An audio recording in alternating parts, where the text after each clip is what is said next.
નમસ્કાર ખેડૂત મિત્રો, પહેલા આપણે જમીન ગામડાની અંદર આપણા ભાગ્યને વાવવા દેતા તો 30% એને આપતા ભાગ. હવે આખું ઉલટું થઈ ગયું છે.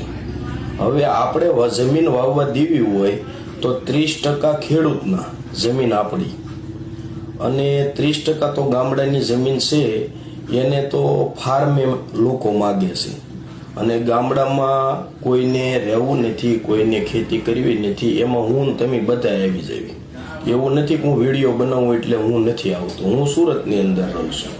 સાથે સાથે ખેડૂતને પૂરતો ભાવ નથી મળતો. 2-3 વર્ષ પહેલા 2,000 ભાવ આવ્યા હતા. ગયા વર્ષમાં 1,400 રૂપિયા ભાવ આવ્યા. હવે બિયારણથી માંડીને હરેક વસ્તુના ભાવ વધે છે. વેચાણ કરવા જાવીને તો મિત્રો ભાવ નથી વધતો. એટલે ધીરે ધીરે લોકો ખેતીમાંથી એટલે નીકળી રહ્યા છે. વળતર મળે, અત્યારે બધાને પૈસા મળે ને તો ધંધો કરે, તમારે કોઈ સંબંધ ન આસવે.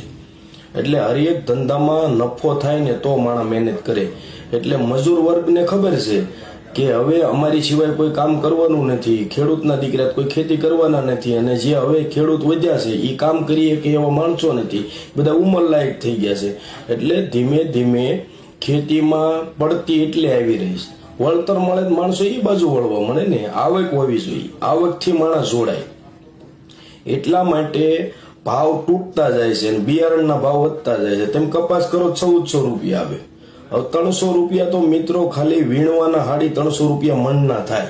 પછી આખું વર્ષ ખેડૂતે મહેનત કરી હોય ક્યાં ગોતવા જવાની. બીજા નંબરમાં કોઈ પણ ઘઉં કર્યા હોય ને તોય તમને માર્કેટમાં પૂરતો ભાવ નહીં મળે. એટલે હરેક ક્ષેત્રે ખેડૂતને ભાવ નથી મળતો. એટલે લોકો ખેતીમાં નથી રહેતા. ખેતીમાં રહેવા માટે પૂરતું વળતર મળે ને તો જ માણસ મહેનત કરે. એટલે ધીરે ધીરે હું તો એવું માનું છું કે અમારા ગામડાની અંદર 4-5 વર્ષ આમનામ જાય છે ને, બધા વડીલો ભગવાનના ધામમાં વયા જાય છે ને, પછી જમીનનું પડતર ન રહે તો સારું. એટલે વળતર મળે એવું સરકાર ધ્યાન આપે એવી ગણતરી સાથે મેં એક વિડીયો બનાવ્યો છે. મિત્રો તમને ગમે ને તો તમામ ગ્રુપમાં શેર કરજો.